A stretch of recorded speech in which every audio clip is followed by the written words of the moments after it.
Hello everyone. أحسن طريقة تتعلم بيها انجلش هي من الأفلام والمسلسلات، والطريقة دي أنا شخصيا بفضلها جدا عن الأغاني. النهاردة معانا expressions كتير كلها من مسلسل Friends.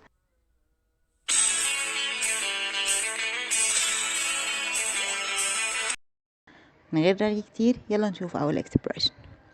The hell with her, she left. The hell with her, she left. The hell with her, she left me. To hell with her. To hell with her. To hell with her. To hell معناها في داهية. To hell with her معناها يعني هما الاتنين في داهية. لما يكون حد بقى مضايقني أو معصبني أقول يلا في داهية، مش فارق، في داهية. To hell. Well, it matters to me. Well, it matters to me. Well, it matters to me. It matters to me. It matters to me. لما تكون مقدم مثلا على شغل فيقول لك احنا والله عندنا المرتب قليل، بس مش مشكلة المرتب، اهم حاجة ان احنا هنديك خبرة. فتقول له no, it matters to me. ده مهم بالنسبة لي. Let me ask you a question. She got the furniture, the stereo, the good TV. What did you get? You guys. Oh God. You got screwed. Oh my God. You got screwed. Oh my God. You got screwed. Oh my got God. screwed. You got screwed. شايف الساعة الحلوة دي؟ انا جايبها ب200 جنيه بس. 200 جنيه دي موجودة في المول اللي ورانا ب50 جنيه. You got screwed. انت اتضحك عليك. Ever since she walked out on me, ever since she walked out on me, ever since she walked out on me. walked out on me. walked out on me.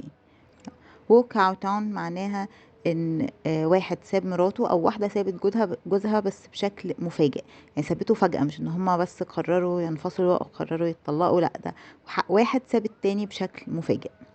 You can't live off your parents your whole life. I know you can't live off your parents your whole life. I know you can't live off your parents your whole life. I know. live off your parents. live off your parents معناها ان حد عايش مامته وباباه هما اللي بيصرفوا عليه. live off somebody معناها ان حد بيصرف عليك، مش انت اللي بتصرف على نفسك. تعال نراجع بسرعة الاكسبريشنز اللي خدناها النهاردة. to hell. to hell يعني معناها في داهية. it matters to me حاجة مهمة بالنسبة لي. you got screwed. you got screwed تقلبت يا معلم. walked out on me. walked out on me سابني فجأة.